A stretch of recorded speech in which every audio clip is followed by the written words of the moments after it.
Today's Toy Spot, we're having a look at the Neca Predator figures. Today we're having a look at Jungle Disguise Dutch.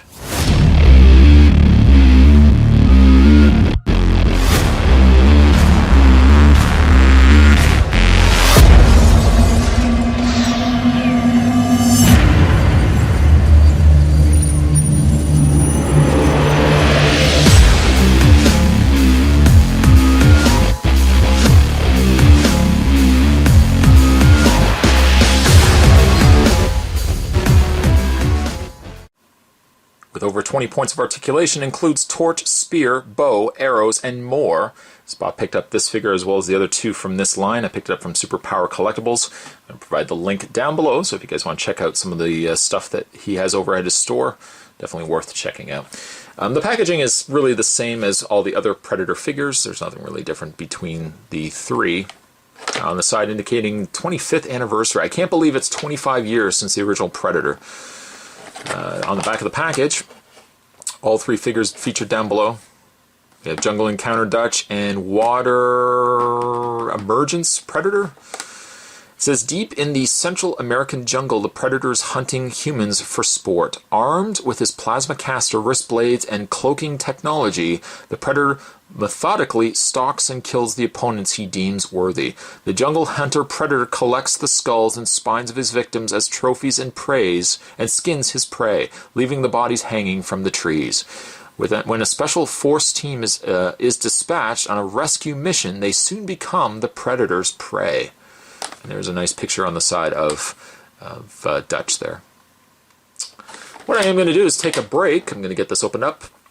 And certainly when we come back, we're going to get a better look at Jungle Disguise Dutch. Don't go anywhere. Stay tuned. I was actually quite surprised with how many accessories Dutch actually comes with. For starters, he comes with his spear.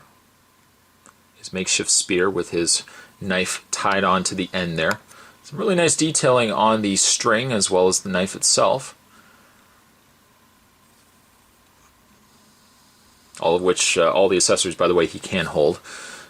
He does also come with this, which I believe is just a torch.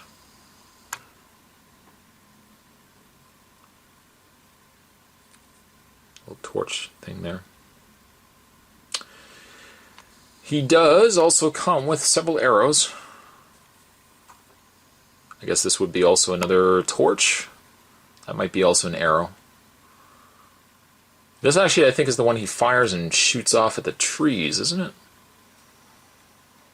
it? He does come with several arrows. In fact, he comes with 3 arrows. I'm a little worried about how fragile they are, but I mean, for how thin they are, for example, and the plastic, obviously, you know, it's hard to make really anything this small without being fragile. They look like they are all the same arrows. He does come with his torch, which is definitely going to be one of the, if not the bow and arrow, definitely the torch is going to be what he's going to be in hand when I have him on display. I mean, that torch is quite nice. The sculpt on the flame alone is something I think Neca did a fantastic job on. Detailing all in the wood and everything else there. Very nice. And lastly, he does have his bow. I would not pull this too much just in case this was to tear, but some excellent detailing on the bow.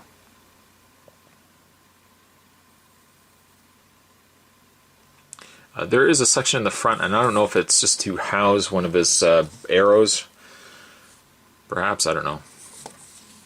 But you can have him holding it. You can certainly put it in his hand if you wanted to.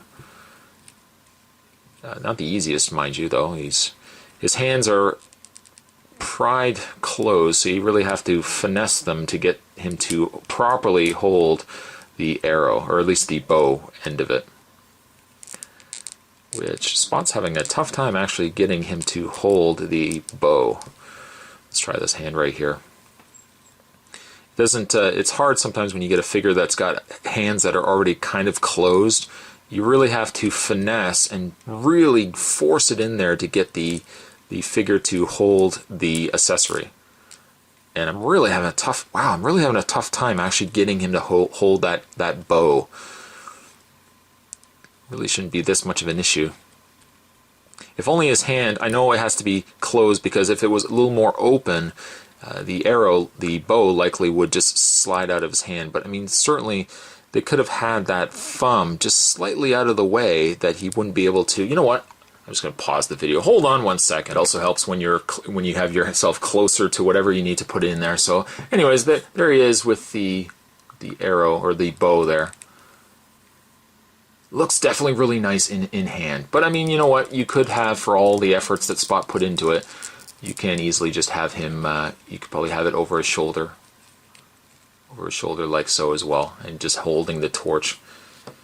I suppose the other accessory he comes with too is his little leaf grenade, like so.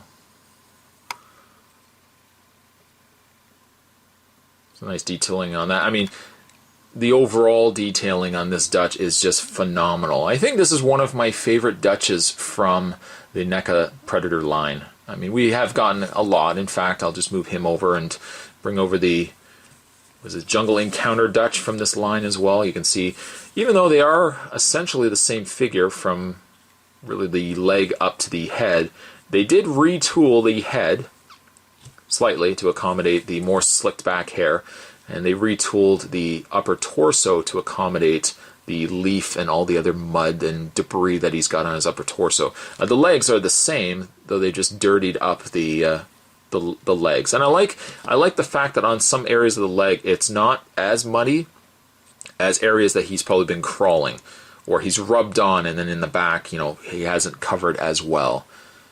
But some really nice detailing just on the leaves, what he's been able to cake onto his body to mask himself from the Predator. He does have a little bit of blood on his mouth right there.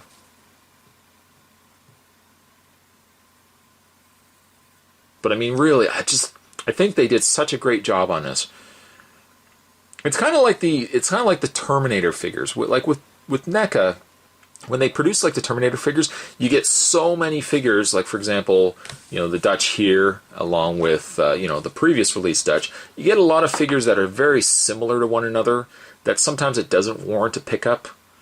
And then you have key characters, like characters that really are represented in a specific moment in a movie, and then those are always the must-have figures. For me, it's this one right here. I like the other Dutches, but for me, like, this one is so distinctly different than the others that I really like it. In the way of his articulation, now, it would be the same as all the other Dutches. He does have a ball-jointed head, which doesn't move as well as I expected it to. He still has the ball-jointed shoulders, pin socket shoulders. He does have the bend and rotation in the elbow, rotation and hinge in the hand. He has the upper torso ball joint, but it doesn't move either as well, similar to the head. It just seems to be a bit more of an obstruction. He does have a rotation in the waist. The legs go forward. They do go forward. This one doesn't really move all that well. The legs seem like they're caught, I think, in the lower torso section, but the legs do go out. They do go back and forth, but not well. And it just probably is just, unfortunately, on this particular figure. The legs do bend on a knee joint that also rotates at the knee. And then finally, he has a hinge and rotation in the boot.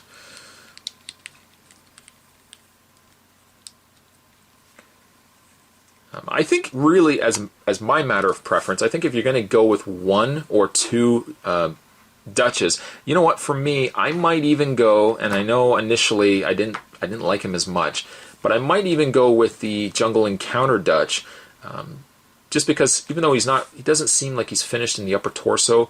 I like the bare-chested approach with Dutch, just with the vest rather than the T-shirt underneath. I might go with him, and then I would say definitely go with this one here as well.